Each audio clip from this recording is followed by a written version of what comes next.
और थोड़ी सी गैरत खाओ, थोड़ी सी गैरत, कि वो जो ऊपर कार्टून बिठाया हुआ ना, उसका सार सील लगा के, वो जो उसकी सील लगाई हुई है, उसको जरा सामने लेकर आओ, उस पपट को, गधे के बच्चे को सामने लेकर आओ, वो जो तुम्हारा सरबराह है, ठीक है ना, उसको लाओ जरा अहमद ईसा के मुकाबले पर,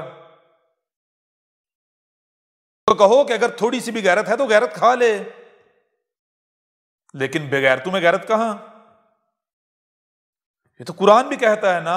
क्या कुरान कहता है, जिसको तुम मानने के दावेदार हो? वो कहता है दूसरों का माल खाने वाले गैरतमंद हो ही नहीं सकते। लोगों को धोखे से, दजल से, फ्रॉड से लूटने वाले गैरतमंद हो ही नहीं सकते। मिर्जा गुलाम कादियानी के नाम पर मौलवी नूरुद्दीन की नस्ल गैरतमंद हो, कैसे मुमकिन है? कागजों में नाम हो मिर्जा गुलाम कादियानी का और बायोलॉजिकल हकीकत में डीएनए हो मौलवी नूरुद्दीन का, और फिर गैरत भी हो, ये कैसे मुमकिन है? ये तो मुमकिन ही नहीं। बहुत कुछ तुम्हारे ऊपर इंकिशाफ करेंगे, जैसे पिछली किस्त में हमने बताया था। क्या बताया था? कि जैसे फिरौन ने मौत को देखकर तौबा की थी, लेकिन उसकी तौबा कबूल नहीं की गई थी, ऐन उसी तरह मिर्जा गुलाम कादियानी ने भी मौत को देखकर तौबा की थी, लिखकर। उसने कहा था, मैं मानता हूं मैं कज्जाब हूं, मैं मुजरिम हूं, लेकिन उसकी तौबा कबूल नहीं की गई थी। और हमने तुम्हें कहा था हम सबूत पेश करेंगे, आगे चल के सबूत आएंगे और दुनिया का कोई कादियानी गलत साबित नहीं कर पाएगा। ऐसे सबूत हम सामने लेकर आएंगे। ऐसे ही इस किस्त के आखिर में हम तुम्हें एक और खुशखबरी देते हैं। अब खुशखबरियां समेटते जाओ और एंड पर जो है तुम्हें सबूत दिए जाएंगे खुशखबरियों के। इस किस्त के आखिर में हम तुम्हें खुशखबरी दे देते हैं कि ये जो खुद को मिर्जा गुलाम कादियानी की नस्ल कहलवा रहे हैं ना, ये कागजों में तो मिर्जा गुलाम कादियानी की नस्ल है, लेकिन डीएनए किसका है? ये डीएनए है मौलवी नूरुद्दीन का। मौलवी नूरुद्दीन का, जो असल मास्टरमाइंड था इस कल्ट का। ठीक है ना? यह भी हम सबूत देंगे। और दुनिया कादियान को चैलेंज है, रद्द करके दिखाए। अगर किसी को शक है तो आज इंसान इतना आगे जा चुका है कि वो डीएनए से प्रूव कर सके, डीएनए से पता चला सके कि कौन किसकी नस्ल है।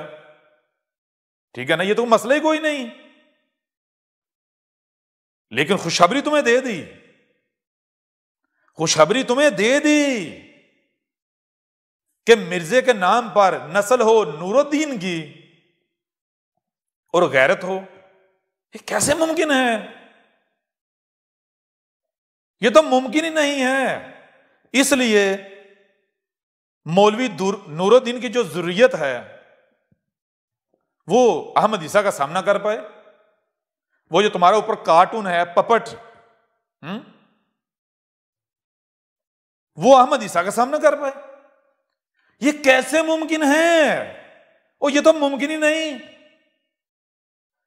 जिस दिन इसने अहमद ईसा का सामना किया, समझो सूरज रुक जाएगा, सूरज नहीं तुलू होगा। ठीक है ना? जान लो ये तुम्हारा रब तुमसे कलाम कर रहा है। अब तुम्हें निशाने इबरत बनाए जाने का वक्त आ चुका है। दीन कादियान, ऐ दुनिया के गलीज तरीन गटर, इस गटर के कीड़ो, कान खोलकर सुन लो। अब कोई कज़्ज़ाब नहीं है ये। आज तक तुम फुदकते रहे, उछलते रहे। क्यों उछलते रहे, क्यों फुदकते रहे? सिर्फ और सिर्फ इस वजह से कि तुम्हारे मुकाबले पर तुम्हारे ही जैसे मुशरिक थे।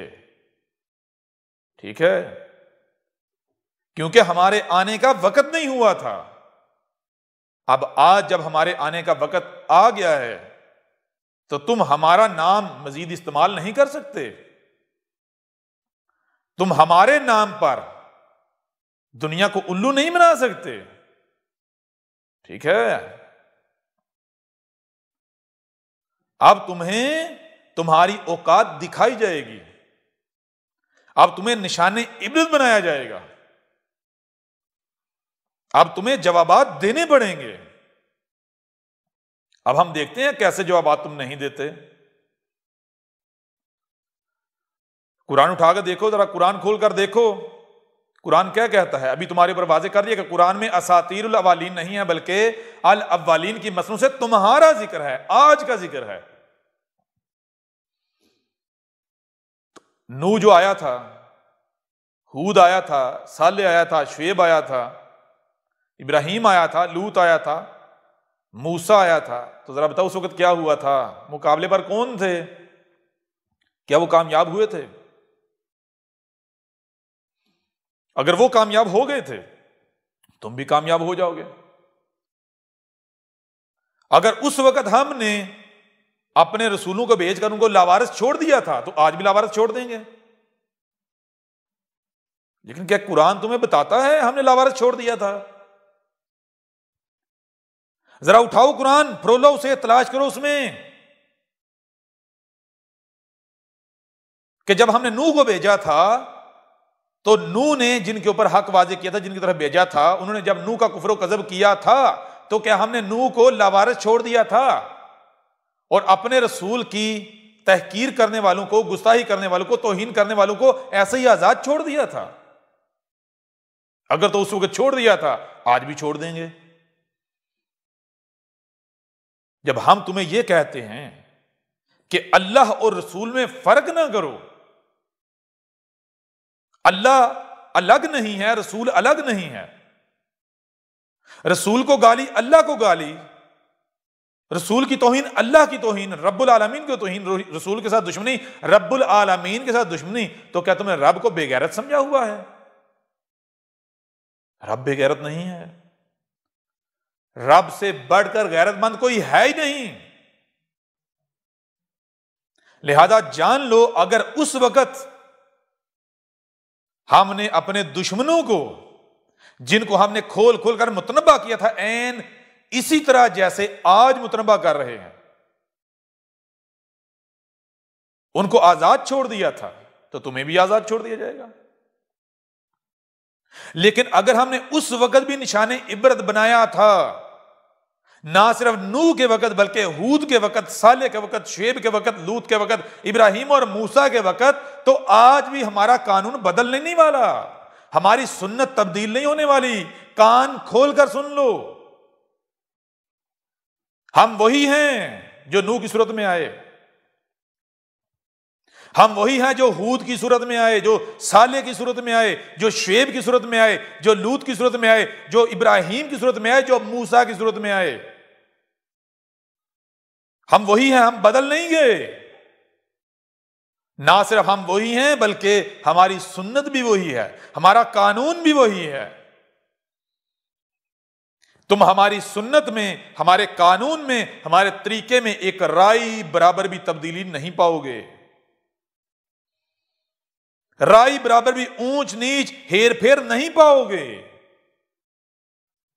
ये आज हम तुम्हें दिखाएंगे,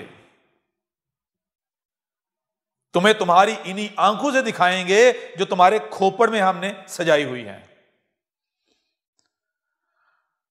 तुम्हें सुनने और देखने का शौक है ना, समझने का शौक नहीं है ना, तो अभी हम तुम्हें सुना रहे हैं, इससे अगला स्टेप दिखाने का है। अभी सुना रहे हैं, इसके बाद दिखाएंगे। लिहाजा तैयारी पकड़ लो, तुम्हारा निशाने इबरत बनाए जाने का वक्त आ चुका। तुमने जो फसाद करना था वो कर चुके, तुमने जो हमारे साथ दुश्मनी करनी थी वो कर चुके। हम तुम्हें ज़लील रुस्वा करेंगे, निशाने इबरत बनाएंगे, यह हमारा तुमसे वादा है।